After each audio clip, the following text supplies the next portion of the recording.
And today, I will be playing Tatrapahin or Jojowain. Guys, Jojowain! Guys, wala na akong masasabi pa. Sobrang cute niya talaga. At, huwag ka maingay, Kiko. Yeah, baka tawagin niya ako ate. Tatrapahin na lang po. Oh my gosh! Crush ko talaga si Hindi ko pa siya nakaka-work. Guys, for fun lang to. Walang mga away, walang mambabash. Kasi for fun lang naman to, okay?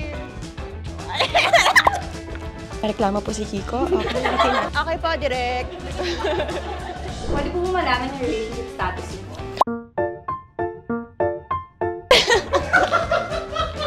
Gusto niyo yung... Sa tingin niyo guys, mukha ba akong single? I'm happy and focus po ako sa career. So kung meron mo nagpapasaya sa akin dyan, siguro ano lang. Inspired. Yun na lang, inspired. Happy and inspired. Hi everybody, it's Rena Escaño and I am part of the drama series Lumuhod Ka sa Lupa. And today, I will be playing Tatrapahin or Jojowain with the Philippine Star.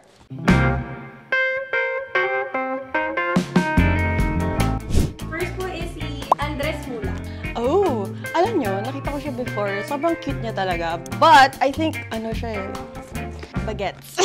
Tatrapahin. Yeah, baka tawagin niya akong ate. Tatrapahin na lang po. Mr.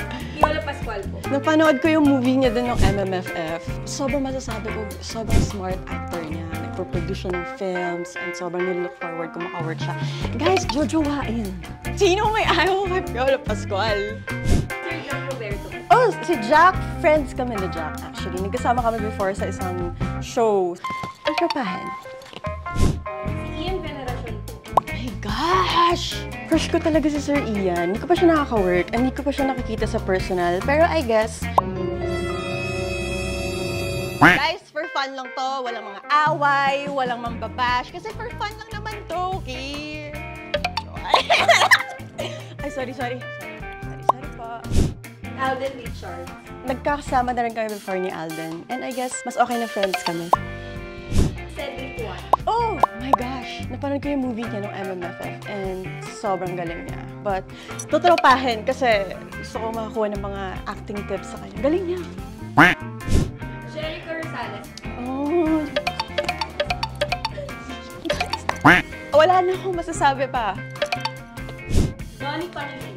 Si Donnie, my God, naka-work ko si Donnie sa isang show. And tropa talaga kami, tutropahin. Yung mga Don Bell siya. Tito Estrada. Sino po?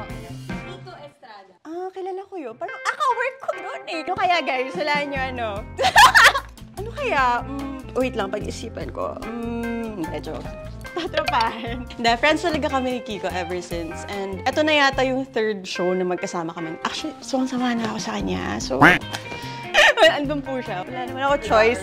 Si Kiko kasi, sobrang professional niya talaga. And makikita naman natin sa show namin, talagang binibigay niya, hoy! Mamaya binibigay niya po 100% yung best niya talaga. And kaya kami nalipat sa prime time kasi malaki yung percentage, yung effort and galing talaga ni Kiko yun. So, yes!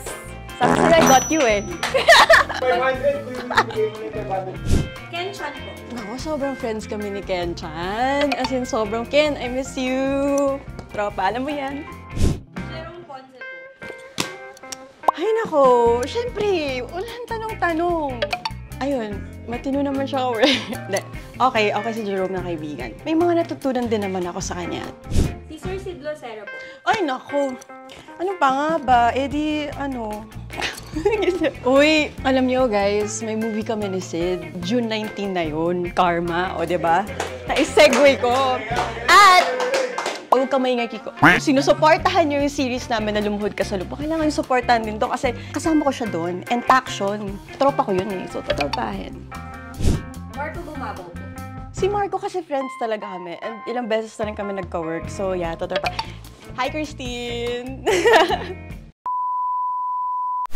Yes, thank you so much for watching my Tatrapahin or Jojowain with the Philippine Star. Sinaniyahan ko po kayong lahat na patuloy niyo pong suportahan ng aming show na Lumuhod Ka sa Lupa. From afternoon prime, lilipat na po kami sa Todo Max. Primetime 5, so marami pa kayong dapat abangan. Starting June 24, 7:30 PM, of course, sa TV5. At meron din po kaming 8 PM slot sa Sari Sari Channel.